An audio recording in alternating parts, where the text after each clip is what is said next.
سلام علیکم هموطنان عزیز و ارجمند و تماشابینان گرامی. در برنامه خبری تحلیلی پیام نیوز شوکت محمد با شما هستم. اینک توجه کنید به نامگوی موضوعهایی که در برنامه امروزه پیشکش شما می گردد. ابوحسن تاجیک دپوتات شد. منصبداری عضو حزب خلق دموکراتی تاجیکستان 40,000 رشوه گرفته است.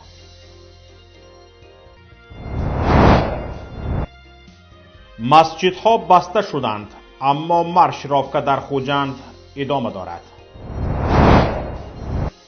بانک ملی تاجیکستان قرب روبل روسی را پایین برد. در این یک هفته که با سبب‌های تکنیکی نتوانستیم در خدمت شما باشیم، خیلی حوادث جالب و گفتنی رخ دادند.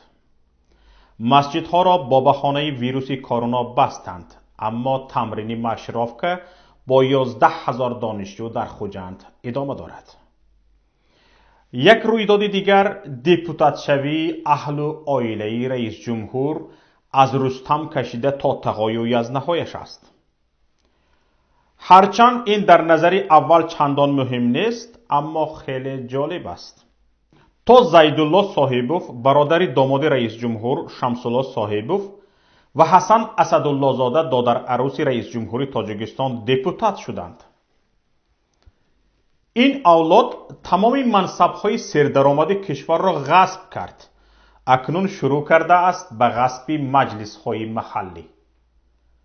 با زیدالله صاحبوف برادر داماد رئیس جمهور یگان روز دیگر برمیگردیم. حتما در این باره یگان برنامه میکنیم انشاءالله. حالا نوبت حسن اسدالله زاده است.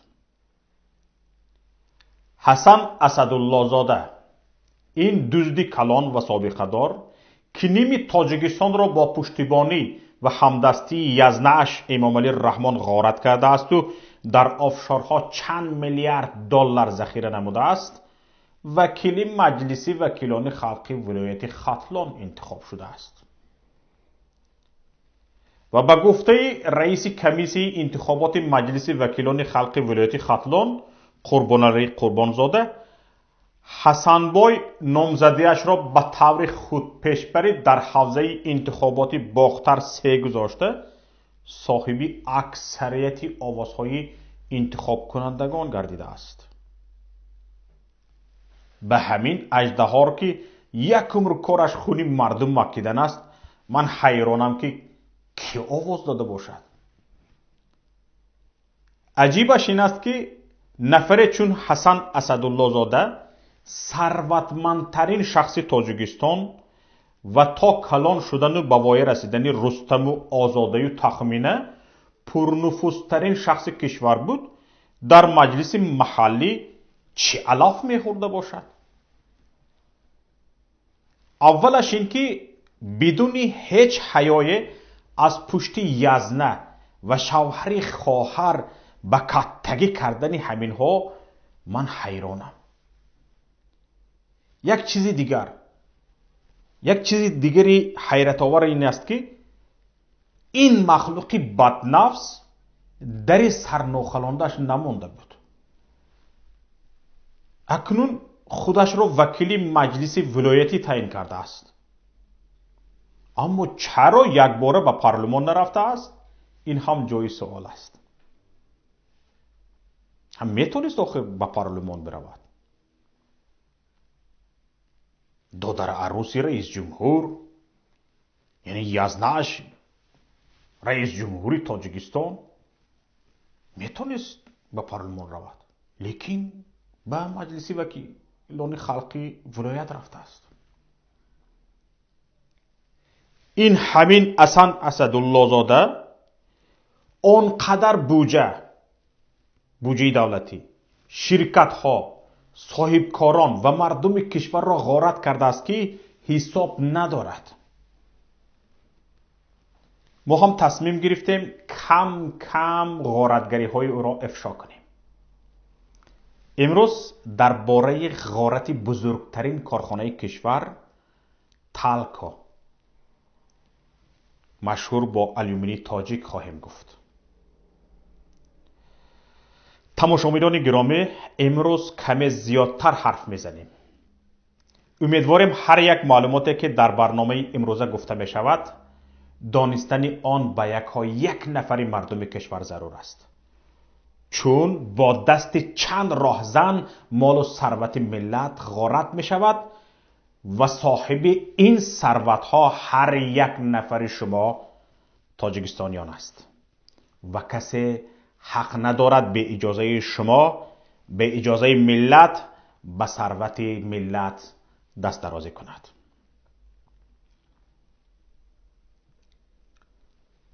раҳбари 40 роҳзан абу ҳасанро аз филми ҳиндии алибобо ва 40 роҳзан ба хотир доред?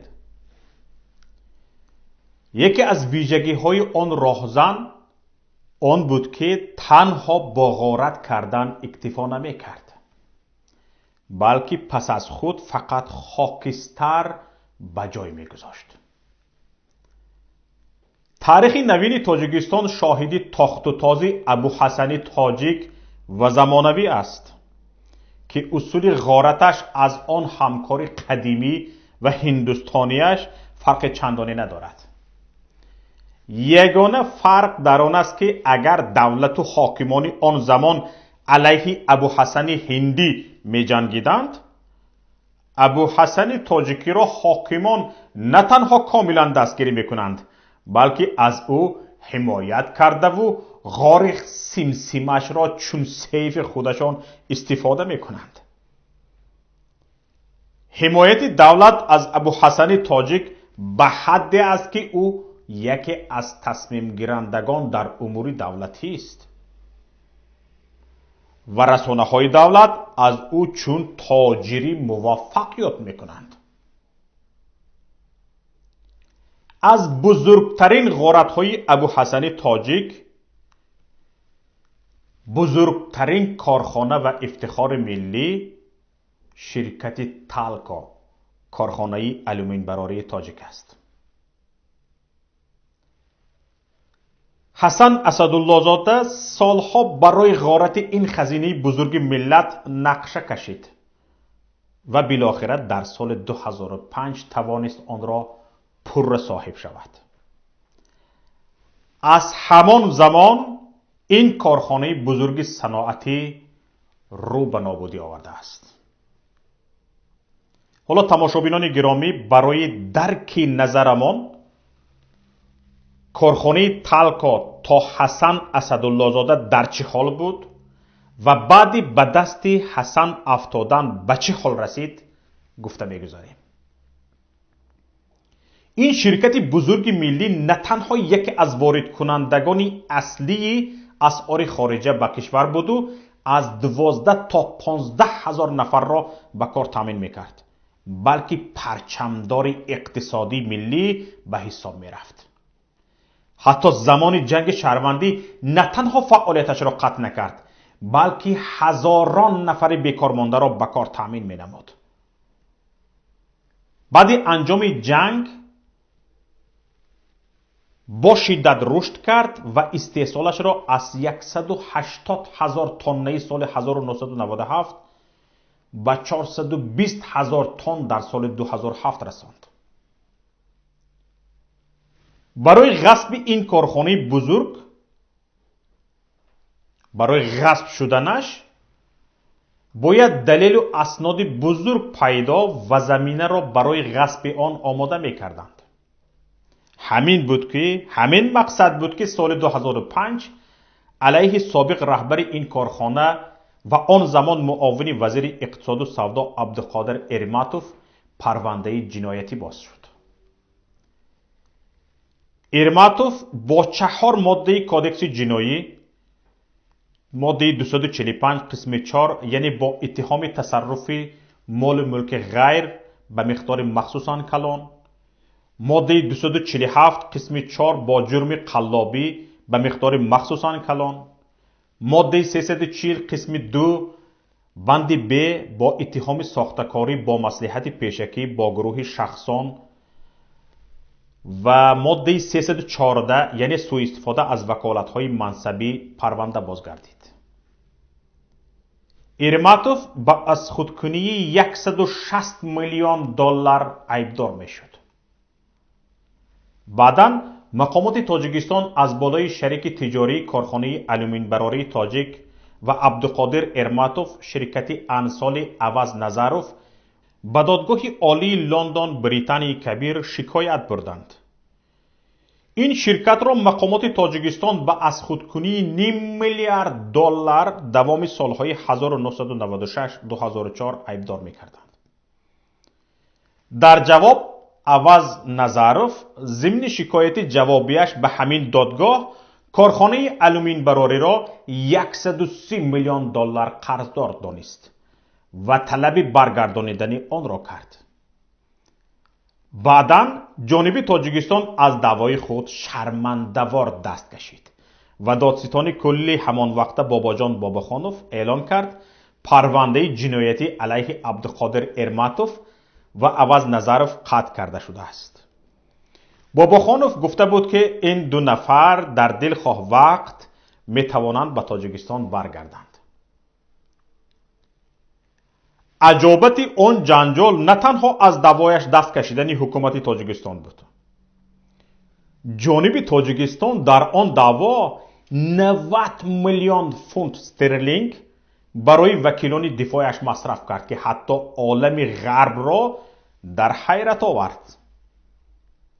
با وجود کمانده رئیس جمهور امام علی رحمان در مرافعه سعودی آن وقته در لندن بای دادند با علاوه مصرف 90 میلیون فونت استرلینگ انگلیسی اتهامشان ضد عبدالقادر ارماتوف و عوض نظروف پوچ برآمد.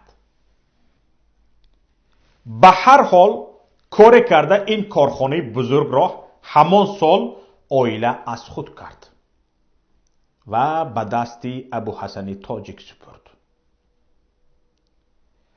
بعد رسیدن به دست ابوحسن تاجیک یعنی حسن اسدالله زاده دادر عروسی رئیس جمهور در سال 2005 بزرگترین کارخانه کشور 2 سال اول با همان اینرسی قبلی استحصالاتش را افزایش داد، ولی سر از سال 2008 با شدت رو به مفلس شوی آورد.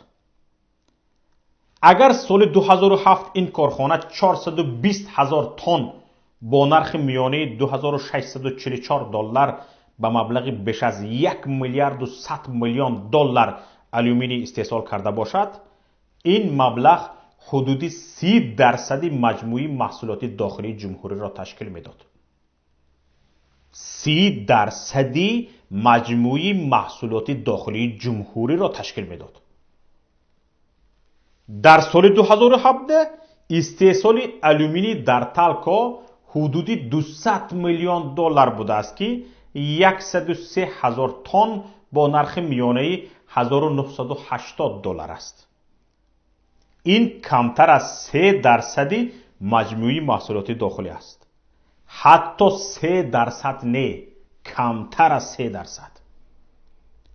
در 10 سال درآمد کارخانه 5.5 برابر و سهمش در مجموع محصولات داخلی بیش از 10 برابر کاهش یافته است. بالا گفتم یادتان هست 30%، حالا آمده است کمتر از 3%. البته نرخ این متال در بازار جهانی نیز اینجا نقش دارد. نرخ متال کمتر ارزان میشد، ولی مسئله اساسی در حجم استحصال است که نسبت به سال 2007 بیش از 4 مراتب کمتر شده است.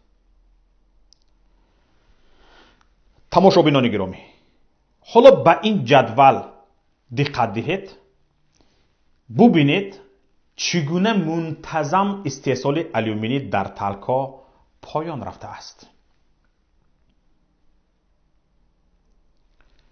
مسئولان شرکت همیشه کاهش استحصال آلومینی را به پایان روی نرخ این متال در بازار جهانی ربط می‌دهند، ولی در اصل سالهایی که نرخ با شدت بالا می‌رفت، یعنی سالهای 2010 2011 و همچنین سالهای 2015 و 2016 نیز استحصال آلومینی در تالکا با همین شدت پایین می‌رفت. سال 2010 زمانی که کشور به کمبود شدیدی نیروی برق روبرو شد و تالکو هم با شدت نیروی استحصالیش را از دست میداد، روحانی مشهور کشور حاجی اکبر تورجانزاده پیشنهاد کرد تالکو فروخته شود، یعنی این کارخانه آلومینی تاجیک به فروش برآورده شود. حاجی اکبر تورجانزاده پیشنهاد کرد با پولی از فروش تالکو به دست آمده نیروگاه برقی آبی راغون ساخته شود. تورجانزاده گفته بود دیرتر می شود از حساب فروش نیروی برق راغون کارخانه تالکو را از نو خرید. ولی آن زمان سابق قاضی کشور را به حمایه منفعت‌های ازبکستان متهم کردند. در این 10 ساله اخیر تسلط حسن بر تالکو برای مردم کشور سخت‌ترین سالها بر مسئله تامین نیروی برق بود. هیچ کس از یادش نبرآمده است آن روزهای سخت. سال 2008 مردم مجبور شد 1 ماه دراز در سردی 20 درجه بدون برق زندگی کند. در همین حال شرکت آلومینی برق را بدون هیچ کمبود و ارزانتر نه تنها از کارخانه‌های دیگر، حتی با نرخ ارزانتر از اهالی دسترس میکرد. اما بر ضمن این پول برق را نمیداد، تا حال حاضر نداده است. تا حال حاضر از برق تاجیک قرضدارترین شرکت این شرکت آلومینی است. این شرکت ملی ولی در اصل مال خصوصی حسن اسدالله زاده در حالی که مردم از خنکی جان میداد برق را بی برکش می گرفت و رو به کساد شوی داشت. امروز هم این شرکت مثل همیشه با کمترین نرخ برق را دریافت می کند، در حالی که اهالی برای هر کیلووات برق کمی بیشتر یا زیادتر یا کمتر از 20 درم می پردازد. همین مقدار برق به تالکو به قیمتی 7.2 درم، یعنی بیش از 2 برابر کمتر داده می شود. وضع پرچمداری اقتصادی ملی شرکت آلومینی تاجیک به جای رسید که 18 دکبر سال 2013 رئیس جمهور از حکومت خواست به وضع تالکو رسیدگی کند و چاره‌های نجات آن از بحران را بررسی نماید. سال 2015 زمانی که حسن اسدالله زاده اپریاسیون اصرش را انجام داد و کنترل بزرگترین شرکت کشور و بزرگترین کارخانه استحصالی آلومینی در منطقه را به دست آورد، این کارخانه به اصول تالینگی استحصال و صادرات آلومینی گذشت.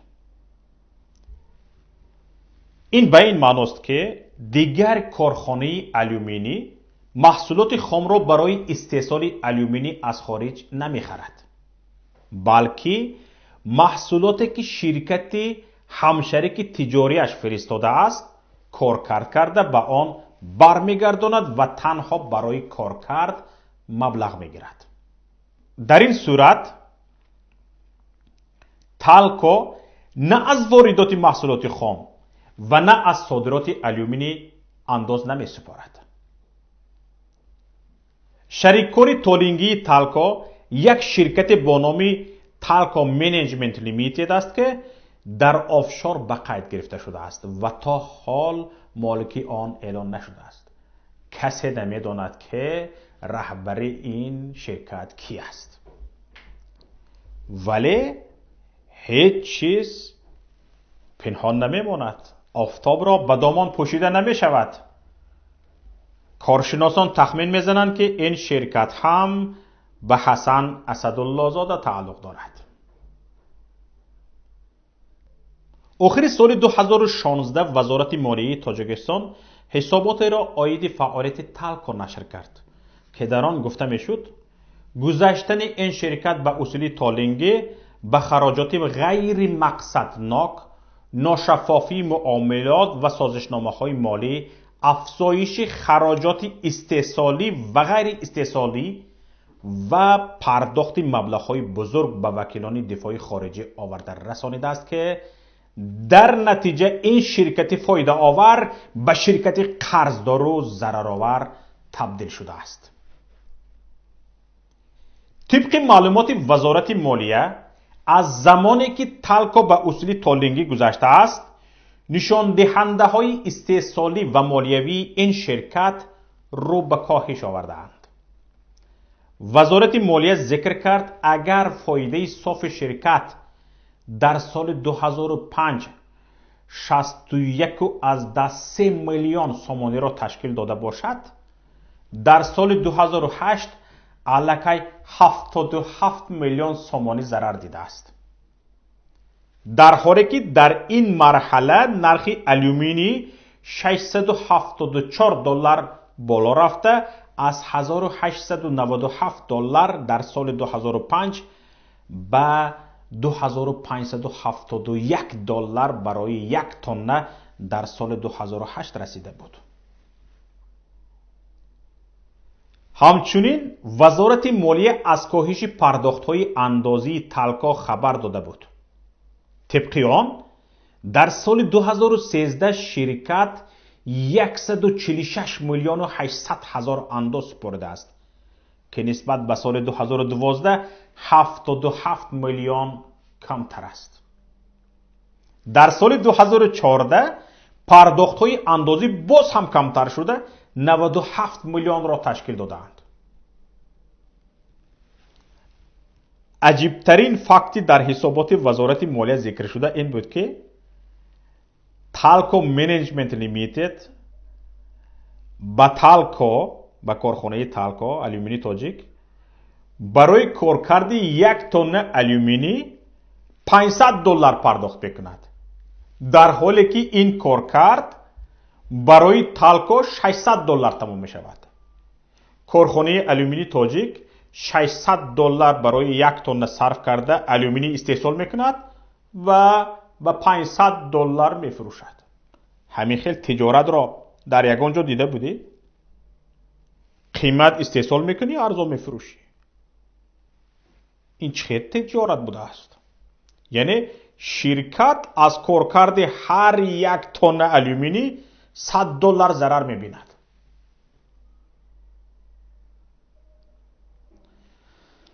اکنون بینندگان گرامی باز به یک مسئله دیگر اهمیت دهید. بنابر کاهش استحصالات سر از سال 2008 شرکت الومینی به اختصار کارگرانش آغاز کرد. اکنون کارگر پیشگونی، کارگر سرکنی سر شد.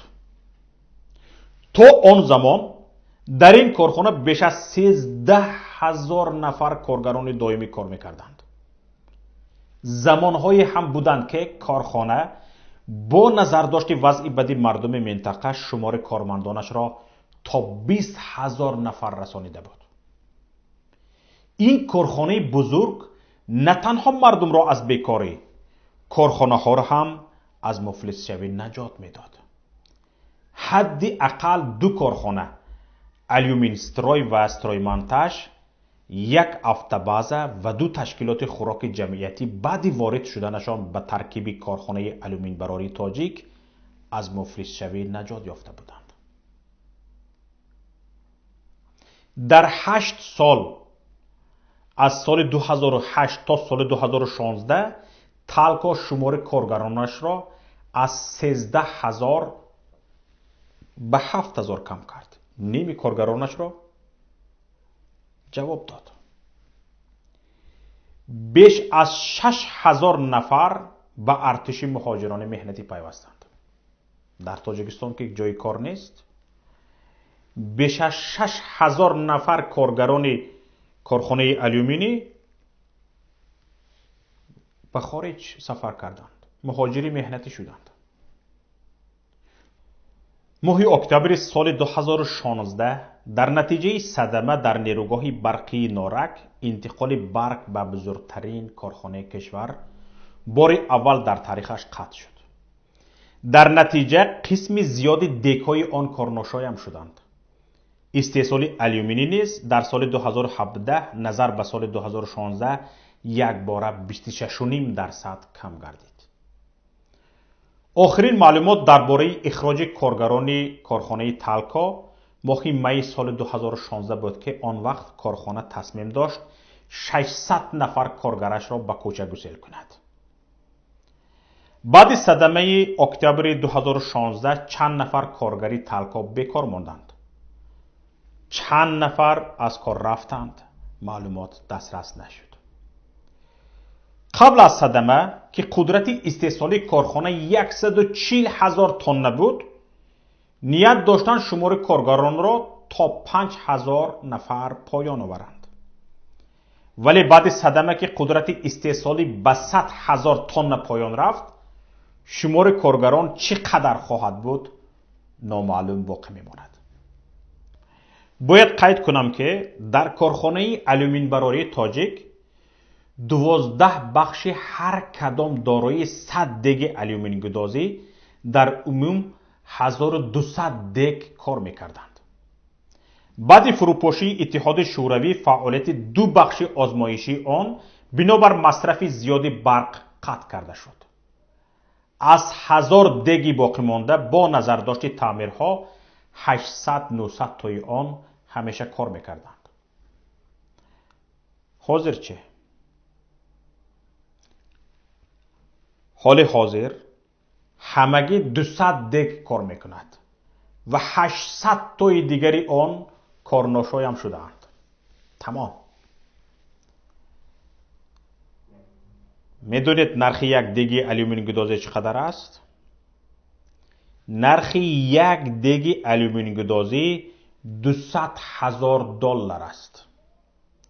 تنها برای خریداری 800 دگ کارناشه هم شده $160 میلیون لازم است. $160 میلیون لازم است که در گمان است تالکا دیگر قدرت آن را پیدا میکند یا نه. حالا امشب و روز خبری به چین فروخته شدن کارخانه تالکا سری زبان هاست. این هم در حالی است که وقتی حاجی اکبر تورجانزاده گفت تالکا را فروشیم و راغون را بسازیم، این به نام ملت دوستان گفته بودند ثروت ملت فروخته نمی شود. در گزیته و رسانه های همه وقته گفته بودند، کلان کرده در صحیفه اول نوشته بودند صورتی حاجی اکبر تورجانزاده را مانده ثروت ملت فروخته نمی شود. اکنون این ثروت ملت بزرگترین کارخانه تاجیکستان یا بود نبود می شود و یا مال کشور چین. داد از دستی ابو حسنی تاجیکی حسن اسدالله زاده. قرب روبل روسی روز سه‌شنبه 10 مارس در نشان دهنده بانک ملی تاجیکستان در سطح 14 سومانی و 13 درم برابر 100 روبل قرار داشت و امروز 11 مارس باشد بانک ملی تاجیکستان آن را 13 سومانی و 46 درم برابر 100 روبل مقرر کرده است. در این باره و از چند خبر و رویدادهای دیگر همکارم عایشه محمدی گزارش می‌دهد. بعد 2 روز سقوط قرب روبل در بیرژه‌های جهانی، بانک ملی تاجیکستان قرب این اسعار نسبت سومانی را حدود 5% پایین برده است. قرب روبل روسی روز سه‌شنبه 10 مارس در نشان دهنده بانک ملی در سطح 14 سومانی و 13 درم برابر 100 روبل قرار داشت و امروز 11 مارس بانک ملی تاجیکستان آن را 13 سومانی و 46 درم برابر 100 روبل مقرر کرده است. گفتنی است پس از افزایش قیمت نفت در بازارهای جهان روز 9 مارس قرب روبل یک باره 15% قیمت خود را از دست داد و به 75 روبل برابر $1 شد. دیروز بعد شروع به کار کردن بیرژه‌های مسکو، روبل روسی بخشی از قیمتی از دست داده خود را برگرداند و در سطح 72 روبل برابر $1 قرار گرفت.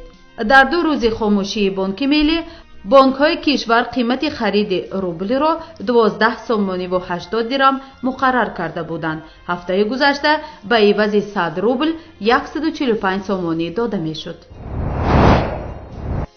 منصبدار دولتی و عضو حزب خلق دموکراتی تاجیکستان با سوی استفاده از منصب زمین نزد حولیگی را به قیمت 40,000 سومانی فروخته است. طور اگنتی مبارزه با فساد اطلاع می‌دهد سعید دودرجان که در وظیفه تنظیمگری اداره دولتی بهداشت زمین در ناحیه جلال‌الدین بلخی کار می‌کرد به یک ساکن ناحیه زمین نزد حولیگی فروخته است. منبع می‌افزاید نام برده در یک جایگی با شهروند صاحبوف اشوربای ماهی انور سال روان به باوری شهروند درآمده با مقصد به دست آوردن مال و ملک غیر با راه فریب و سوی استفاده باوری از او 40,000 سومانی طلب نمودند.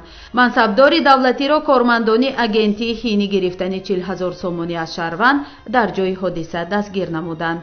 در اطلاعیه آمده است که مبلغ مذکور از او همچون دلیل شیعی گرفته شده است و نسبت سعید و صاحبوف با ماده 247 قسم 4 بند ب کودکس جنایتی تاجیکستان پرونده جنایی آغاز گردیده تفتیشات ادامه دارد. مسئولان بخش ایجادی جشن بین المللی نوروز در خوجند میگویند مشق و تمرین مشرفکه آنها قطع نشده است، بلکه با شرکت 11,000 دانشجوی دانشگاه‌ها و خوانندگان مکتب‌ها بیش از یک ماه این جانب جریان دارد. بختیار قاسموف سردار ریاست فرهنگ سوخت بر رسانه‌ها گفته است که عید بین المللی یا خود نوروز بزرگ در خوجند امسال نظر به سالهای قبلی با تفاوت جشن گرفته می شود. و گفت سردار ریاست فرهنگ استان سوخت تا این دم آمادگی دانشجویان پس از مشغولیت‌های دانشگاهی شروع می شد، ولی سر از ماه مارس دوامی روز آنها در مکان اساسی عیدگاه واقع در ورزشگاهی به نام 20 سالگی استقلالیت دولتی تاجیکستان در خوجند در برگزار نمودن نمایشنامه فرهنگی تمرین میکنند. با گفت بختیار قاسموف دانسته می شود حالا دانشجویان در ولایت سوخت به جای درسخانه مارشیروفکا تمرین میکنند و سر از ماه مارس کسی به درس نرفته است. این هم در حالی است که به دنبال خبری بسته شدن در مسجدها در تاجیکستان بعضی از رسانه‌ها به قبل از نقل وزارت معارف و علم تاجیکستان نوشته بودند که به خاطر پیشگیری از احتمالیت سرایت کرونا ویروس با دستور مسئولین این نهاد مشق و تمرین یا مارشیروفکای دانشجویانی که برای نوروز آمادگی می‌بینند قطع کرده شده است. اما بختیار قاسموف سردار ریاست فرهنگ و مسئول بخش ایجادی تجلیل نوروز در خوجند گفته است که هیچ کس برای قطع کردن تمرین به آنها دستور نداده است و خبری رسانه‌ها در این مورد بی اساس است. ولادیمیر پوتین президент روسیه امر داده است سند حق اقامت موقت разрешение временное проживание را برای خارجی ها از بین برند و به آنهایی که میخواهند در روسیه زندگی کنند یک بار حق اقامت دائمی یعنی вид на жительство بدهند. تا کنون آنهایی که میخواستند شهروندی روسیه را بگیرند مجبور بودند اول حق اقامت موقت بگیرند و بعد چند سال برای حق اقامت دائمی عریضه دهند. بعد حق اقامت دائمی شهروند خارجی حق دارد برای گرفتن مقام شهروندی روسیه مراجعت کند. در جلسه حکومت روسیه در روز 6 مارس گفتند که دیگر دوره سند حق اقامت موقت گذاشته است. با دستور ولادیمیر پوتین اکنون باید قانون‌های مهاجرت روسیه را اصلاح کنند و بعد از آن یک باره به خواهشمندان حق اقامت دائمی دهند. متن دستورهای ولادیمیر پوتین در وبسایت رسمی رئیس جمهوری روسیه نشر شده است. دستورها باید تا سال 2021 اجرا شوند و حالا معلوم نیست که کی روسیه از حق اقامت موقت دست میکشد. اینجا نهایت برنامه امروزی ماست. برنامه‌های دیگری ما را در شبکه‌های اجتماعی و پایگاه پیام نقطه نت و همچنین رادیوی پیام لطفاً پیگیری کنید. همه روز چند برنامه‌های دلنشینه که در رادیوی پیام صدا می‌دهند امیدواریم پسند شما می‌گردد. هر خبر و رویدادی را شاهد شدید لطفاً به رقم 49 15 16 46 15 947 توسط پیام رسان‌های واتساپ، وایبر، ایما یا تلگرام فرستید. مخفی نگاه داشتن حیثیت شما کفالت داده می شود. لطفاً مشترک شدن به کانال یوتیوبی ما و نوشتن نظر خود درباره نوار را فراموش نکنید. این چنین ماندن یک معقول شد را نیز لطفاً دریغ ندارید. در پناه الله بمانید. خیر تا روز دیگر.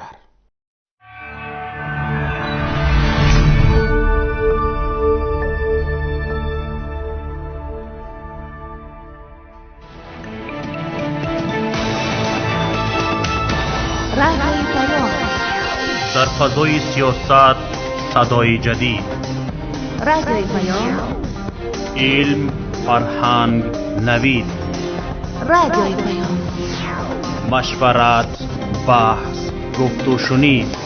در تمام دنیا روی رسانه اینترنتی رادیو پیام نقطه نت.